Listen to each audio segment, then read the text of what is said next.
हरे कृष्णा। जगत गुरु शिल प्रभुपाद महाराज की जय। परम पूज्य लोकनाथ स्वामी महाराज की जय। निताई गौर प्रेमानंदे हरि हरि बोल। ओम अज्ञानतिमिरान्धस्य ज्ञानाञ्जनशलाकया चक्षुरुन्मीलितेन तस्मै श्री गुरुवे नमः। श्री चैतन्य मनोभीष्टं स्थापितं येन भूतले स्वयं रूपगदामह्यं ददति स्वपदान्तिकं। वन्देऽहं श्रीगुरु श्रीयुपदकमलं श्रीगुरुवैष्णवाञ्च श्रीरूपं साग्रजातं सहगण रघुनाथामतं तं सजीवं साद्वैतं सावधूतं परिजनसहितं कृष्णचैतन्यदेवं श्रीराधाकृष्णपादान् सहगण ललिता श्रीविशाखान्विताञ्च।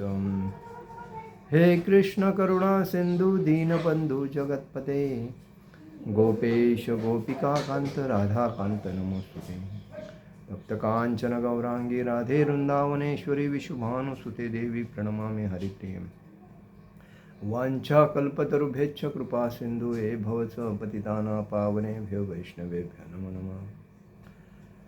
जय श्री कृष्ण चैतन्य प्रभु नित्यानंद श्री अद्वैत गदाधर शिवासादि गौर भक्तवृंद। हरे कृष्ण कृष्ण कृष्ण हरे हरे हरे राम राम राम हरे हरे। श्री श्री गौर निताय श्री श्री कृष्ण बलराम श्री श्री ललिता विशाखा राधा श्याम सुंदर श्री श्री जगन्नाथ सुभद्रा बलदेव जी भगवान की जय। श्री श्री राधा रमन जी भगवान की जय। राधा रमन जी प्राकट्य दिन महामहोत्सव की जय। देखिए, कल जो प्राकट्य दिन था नरसिंह भगवान का, नरसिंह भगवान ने भक्त प्रहलाद के लिए एक खंबे से प्रकट होकर अपने भक्त वत्सल प्रहलाद के संरक्षण के लिए प्रकट हुए। और उनका कल प्राकट्य दिन था, उसके ऊपर हमने कथा की कल। आज का जो दिन है वो भगवान श्री श्री राधा रमन जी इनके प्राकट्य का दिन है। राधा रमन जी मतलब ये शालिग्राम से प्रकट हुए विग्रह है। जैसे कि भगवान श्री कृष्ण चैतन्य प्रभु नित्यानंद श्री अद्वैत गदाधर शिवासादि गौर भक्तवृंद, ये छठ पंचतत्व जो है उसमें से चैतन्य महाप्रभु के जो शिष्य थे छठ गोस्वामी श्री रूप सनातन भट्ट रघुनाथ श्री जीव गोपाल भट्ट दास रघुनाथ। तो श्री रूप और सनातन ये चैतन्य महाप्रभु के अतिशय प्रिय शिष्य थे, और उसमें गोपाल भट्ट गोस्वामी भी उनके अतिशय श्रेष्ठ और पसंदी भक्त थे। एक दिन गोपाल भट्ट गोस्वामी जी जब नेपाल की नदी है गंडकी, उस गंडकी नदी में स्नान करने गए थे। स्नान करते करते हम लोग ऐसे आचर है कि जब पानी छोड़ते हैं सूर्य देव को, तभी शालिग्राम उड़कर उनके हाथ में आए। इतने शुद्ध भक्त थे वो कि हमेशा भक्ति में रममान होते थे और भगवान विष्णु की भक्ति में तल्लीन होते थे। तो पहला जब शालिग्राम आया तो उन्होंने वो आश्चर्य वगैरह, शालिग्राम अपने आप आके बैठा है मेरे हाथ में, तो उन्होंने रख दिया अपनी झोली में। उस टाइम बैग बिग नहीं था, झोली था। उसके बाद वापिस उसने ओझली किया तो उस ओझली में वापिस आए। ऐसा 12 बार किया तो 12 शालिग्राम उनके हाथ में आए। गंडकी नदी ये भगवान विष्णु के साथ एक वेश्या जो थी, भगवान की भक्त थी, विष्णु भगवान की। तो भगवान के भक्त होने की वजह से भगवान कभी भी अपने भक्त की इच्छा अतृप्त नहीं करते, तृप्त करके उसको आनंद देते। तो वेश्या की इच्छा थी कि मेरे साथ भगवान ने संग करना चाहिए, और इस वजह से भगवान ने उसके साथ संग करने से वो गंडकी नदी तैयार हो गई। और उस गंडकी नदी में जो शालिग्राम मिलते हैं वो भगवान स्वरूप होते हैं, क्योंकि भगवान का वो रूप है शालिग्राम। मतलब बोलते हैं ना पत्थर में भी भगवान है, तो वही शालिग्राम पत्थर स्वरूप है। जो शालिग्राम का ही विवाह तुलसी महारानी से होता है, क्योंकि तुलसी महारानी ने भगवान विष्णु को श्राप दिया था। हम लोग बोलते हैं तुलसी महारानी की आरती, तुलसी कृष्ण प्रियसी नमो नमः, राधा कृष्ण सेवा पाओ ए अभिलाषी, ये बोलते हैं ना। तो तुलसी महारानी विष्णु की श्रेष्ठ भक्त थी, और उसी वजह से एक दिन तुलसी महारानी का जो पति था, उसका नाम कुछ अच्छा है, मेरे मुंह में है लेकिन, तो वो पूरी सृष्टि में हंगामा कर रहा था, देवताओं को तकलीफ दे रहा था, धरती को तकलीफ दे रहा था, पाताल को तकलीफ, सबको। और किसके वजह से? तो तुलसी महारानी भगवान विष्णु की भक्त थी, और उस भक्ति का प्रभाव उसके ऊपर पड़ता था। तो भक्त जब पत्नी जब भक्त होती है भगवान की, तो पत्नी का आधा फायदा पति को होता है, और पति जब भक्त होता है भगवान विष्णु का, तो उसका आधा फायदा पत्नी को होता है। ये शास्त्र कहता है, मैं नहीं।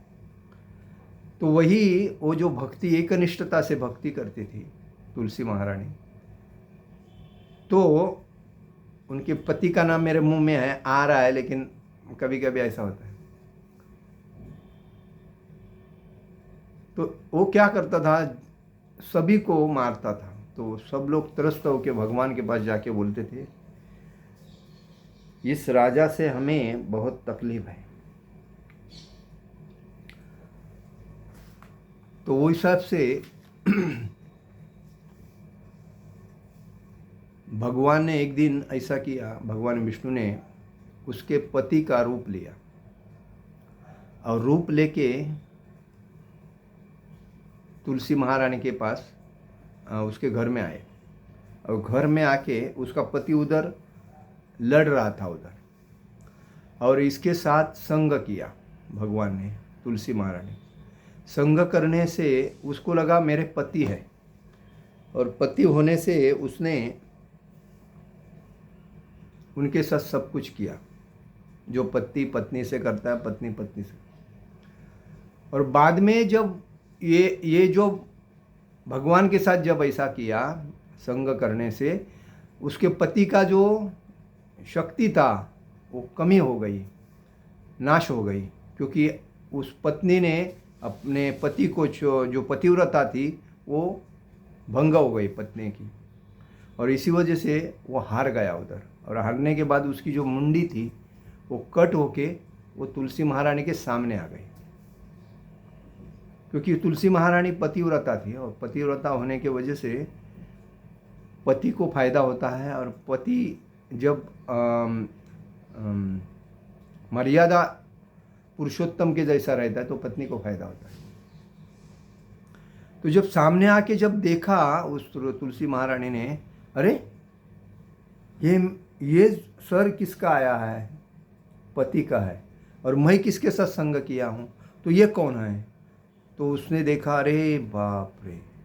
तो भगवान ने कहा, देखो आपके पति ने पूरी दुनिया में आपके भक्ति के वजह से देवता को सबको तंग किया है, धरती को गए, तो मैं उसको मार नहीं सकता हूँ, क्योंकि आप मेरे भक्त हो। तो आपको प्रसन्न करके ही उसको कुछ हो सकता है। तो उसी टाइम तुलसी महारानी ने विष्णु को श्राप दिया, आप मुझे फंसाया है, तो वो हिसाब से आप एक पत्थर बन के रहोगे। तो इस वजह से तुलसी ने खुद को वही समाप्त कर दिया। उधर जब उसको मालूम पड़ गया मैंने ये किया, तो भगवान ने उसको वरदान दिया, देखो तुम एक पतिव्रता हो और पतिव्रता होने से तुम कभी भी तुम्हारी लीलाएं, तुम्हारी भक्ति और तुम्हारा ये जो गुणगान है पूरी दुनिया में हर जगह हर घर में होगा, और वो तुलसी के रोप के माध्यम से। और इसीलिए तुलसी महारानी जब उधर अपना शरीर त्याग दिया तभी वहाँ एक पेड़ पौधा उत्पन्न हुआ, वो उसको क्या बोलते हैं, तुलसी पौधा बोलते हैं। तो वो तुलसी पौधा भगवान ने कहा जिसके भी घर में, घर के सामने प्रथम उसकी पूजा की जाएगी, उसका घर सुख शांति ऐश्वर्य से भरेगा। और इसीलिए हर सनातन हिंदू में, वर्णाश्रम हिंदू में, सनातन वर्णाश्रम में तुलसी महारानी का महत्व प्रथम है और उसके बाद भगवान का है। और इसीलिए भगवान ने कहा उसी टाइम, ये मेरी शुद्ध भक्त है, इस तुलसी का जो पत्ता है वो मेरे प्रसाद में जब तक नहीं आएगा तब तक मैं उस भोग को ग्रहण नहीं करूँगा। और इसलिए वो हर भोग जब हम ऑफर करते हैं तो भोग के अंदर तुलसी का पत्ता रहता है तभी। और उसके बाद भगवान ने उनको आशीर्वाद दिया और बोला हर युग में आप हर व्यक्ति के घर में प्रथम स्थान में रहोगी, ये आपका पहला वरदान दिया उन्होंने। और इसीलिए आज हर वक्त तुलसी महारानी भगवान के अल्टर में रहती है, भगवान के प्रथम उसकी पूजा की जाती है। तो कहने का मतलब है शालिग्राम जो है वो उसी गंडकी में ये भगवान के रूप के स्वरूप मिलते हैं, छोटे बड़े सभी शालिग्राम अलग अलग विग्रह में है लेकिन वो ओरिजिनल है। और इसीलिए डुप्लीकेट शालिग्राम हम लेके अपने को फंसाते हैं, तो जब गंडकी नदी से कोई शालिग्राम लाता है वो ओरिजिनल है। तो कहने का मतलब है गोपाल भट्ट गोस्वामी जब वो नेपाल में नदी है गंडकी, और वो नेपाल के नदी में जब गए थे तो उनको ये विग्रह शालिग्राम विग्रह मिले, शालिग्राम मिले। तो उन्होंने लेके आके वृंदावन में बंसीवट के बाजू में, बंसीवट जब वो बंसीवट के वहाँ से तब यमुना जाती थी और सब वही रहे, मतलब वहाँ से यमुना में नहाते थे और उधर भक्ति करते थे।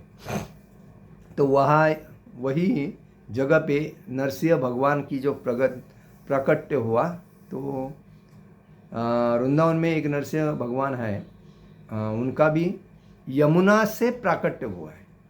यमुना जब वहाँ बंसीवट के बाजू से थी तो वहाँ हिरण्यकश्यपु को जो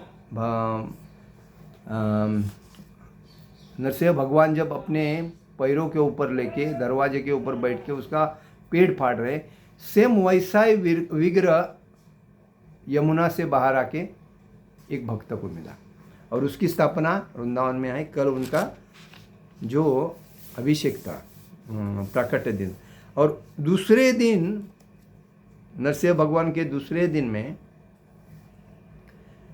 गोपाल भट्ट गोस्वामी जब वहाँ से गए तो भक्तवत्सल भगवान अपने भक्त की पूर्ण इच्छा पूर्ण करते हैं, मनोकामना पूर्ण करते हैं। तो ये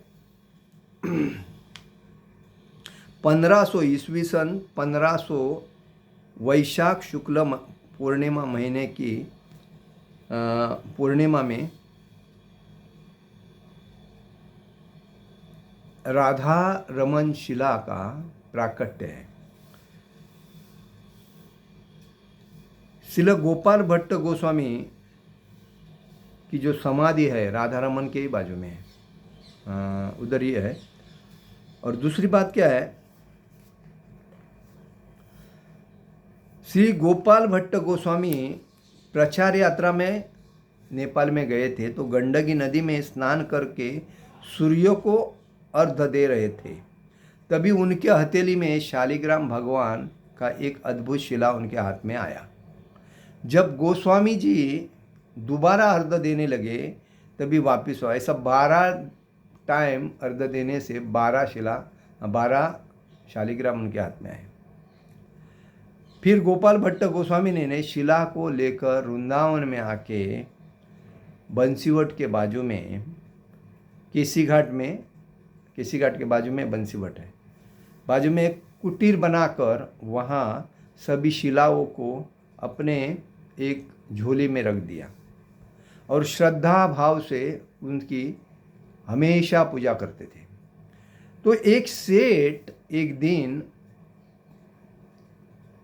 आकर सभी मंदिरों में पोशाक दे रहे थे। सभी मंदिरों में, वृंदावन में 5,500 मंदिर से भी ज़्यादा मंदिर है। तो वहाँ एक सेठ आकर सभी मंदिरों को, मंदिर के विग्रह को नए नए कपड़े दे रहे थे प्राकट्य दिन के वजह से। महंगे आभूषण, मतलब वस्त्र महंगे थे, अच्छे लगते थे। तो गोपाल भट्ट जी भी उनको भी उन्होंने, क्योंकि वृंदावन ये साधु संत की नगरी है, यहाँ भक्ति देवी अपने ज्ञान और वैराग्य के साथ रहते, तो हर कण कण में भक्ति है और हर जगह पे साधु संत आपको मिलेंगे। तो वह वस्त्र उस जो अमीर व्यक्ति जो था, एक सेठ, उसने गोपाल भट्ट गोस्वामी को भी दिया। तो गोपाल भट्ट गोस्वामी उस वस्त्र को लेकर बोलने लगे, अरे बाप रे, मेरे पास तो शालिग्राम है, अभी इन्होंने जो वस्त्र दिया है तो मेरे विग्रह होता तो मैं अच्छी तरह सजा के पहना देता, लेकिन अभी शालिग्राम को कैसा वस्त्र पहना दूँ। तो आश्चर्य हो के ऐसे ही गुनगुनाते भगवान, मतलब उनके हृदय में वास करते थे और शुद्ध भक्त थे, उनमें कोई लालसा नहीं थी। तो भगवान ने ये बात सुन ली। इन्होंने, गोपाल भट्ट गोस्वामी ने भगवान से बात की कि अगर हे प्रभु, मेरे पास तो शालिग्राम विग्रह में, लेकिन यही अगर आप विग्रह में होते तो ये कितने कीमती जो वस्त्र है आपको मैं सजा के आपका सुंदर रूप लोग देख सकते थे। ऐसी जब प्रार्थना की तो गोपाल भट्ट जी की शालिग्राम की बात आई तो वो सोचने लगे कि शालिग्राम जी का कैसे वस्त्र धारण करूं। उनके मन में भाव आया, मेरे भगवान विग्रह में होते तो मैं उनको अनेक प्रकार से सजाता और उनका आभूषण वस्त्र धारण करता और उनको झूले में बिठाकर झुलाता।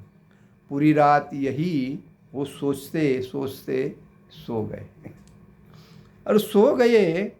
और सुबह जब उठे और नींद खुली और जब देखते हैं उनके जो झोली में, तो 12 शालिग्राम में से एक शालिग्राम जो बड़ा शालिग्राम था, उसमें से भगवान राधा रमन जी प्रकट हो गए।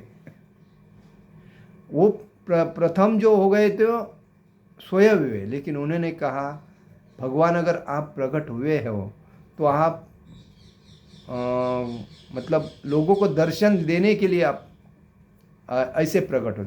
तो वापिस पूरी रात सही सोचते सोचते सुबह नींद खुली तो वह आश्चर्यचकित हुए कि शालिग्राम जी साक्षात त्रिभंग ललित द्विभुज मुरलीधर श्याम जी के रूप में बैठे थे।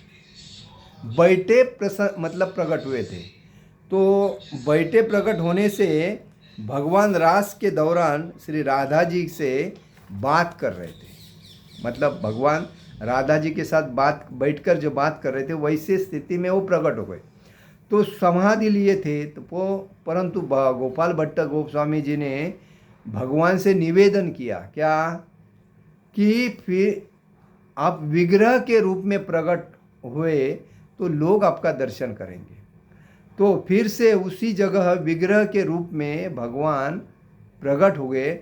भगवान वहाँ से भिन्न भिन्न हुए थे कि तभी राधा ने उन्हें रमन नाम से पुकारा था और फिर उनको राधा रमन के नाम से जानते थे। और इस प्रकार गोपाल भट्ट गोस्वामी ने उनका राधा रमन नाम रख दिया। तो कहने का बात है कि वो सेवा प्राकट्य ग्रंथ के अनुसार राधा रमन जी की शालिग्राम शिला से प्रकट हुए हैं। दूसरी बात, माधवा गौड़िया संप्रदाय का प्रमुख जो है राधा रमन मंदिर। तीसरी बात, श्रील गोपाल भट्ट गोस्वामी की समाधि राधा रमन के मंदिर के ही बाजू में प्राकट्य स्थल है। वो विग्रह छोटा और हल्का होने से बंसी को विग्रह के पास रखा जाता है। राधा रमन जी के दर्शन करने से तीनों विग्रह के दर्शन का फल मिलता है।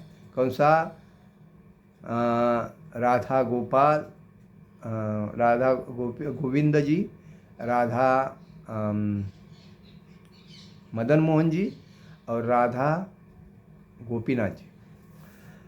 तो राधा रमन जी के साथ राधा जी गोमती चक्र के रूप में पूजी जाती है और मंदिर की स्थापना 500 साल पहले, 550 साल पहले गोपाल भट्ट गोस्वामी ने, जो सेठ जी ने जो धन दिया था उनको, तो उसी बेसिस पे उनकी स्थापना हुई थी।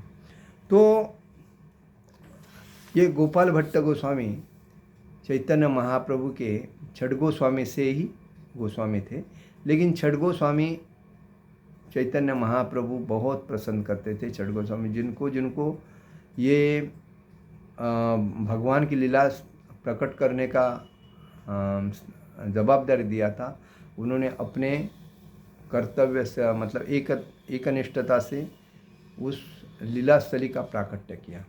इसीलिए मंत्र बोलते हैं कि ओम वृक्ष भानु जय विधमहे कृष्ण प्रियाये धीमहि तन्नो राधा प्रचोदयात्। ओम ही श्री राधिकाये विद्महे गांधर्वीर्कार्ये विधीमहि तन्नो राधा प्रचोदयात्। मतलब श्री राधा रमन रसिक वर नागर वृंदा विपिन बिहारी आनंद धन ब्रजराज लाडिले मिली ऋषभानु दुलारे। फिरती कुंवरी कुंवर जसुमती के ललितादिक सुखकारी रास रसा सब मत परस्पर अनुपम प्रीतम प्यारी नवल किशोर किशोरी सोहन भोय नयन चहु चारी। यह है तो राधा रमन जी का जो मंदिर है, विग्रह छोटा है लेकिन कीर्तिमान, इसीलिए बोलते हैं मूर्तिलान पर मूर्तिलान कीर्तिमान, मराठी में बोलते हैं। और ये जैसा पंढरपुर में विग्रह है विट्ठल का, जो साक्षात है, जो प्रकट हुआ है, जो पुंडलिक को मिलने के लिए जब गए थे रुक्मिणी का शोध लेने के लिए और पुंडलिक को मिलने के लिए, तो पुंडलिक ने बोला था, हे विट्ठल तुम आए हो मुझे मिलने, तो मैं माँ बाप की सेवा कर रहा हूँ, आप इस ईंट पे खड़े हो जाओ। और उसी ईंट पे आज भी वो भक्तों की राह देखते खड़े हैं।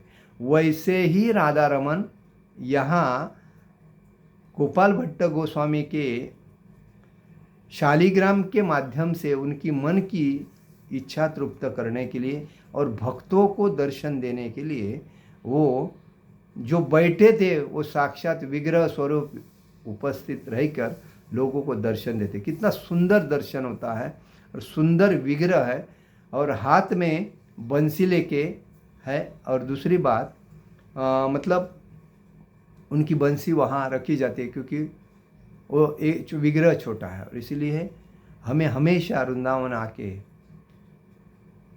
राधा रमन जी का दर्शन करना चाहिए और उनसे आशीर्वाद लेना चाहिए। श्री श्री राधा रमन जी भगवान की जय। गोपाल भट्ट गोस्वामी प्रभुपाद की जय। निताई गौर प्रेमानंदे। हरि हरि बोल।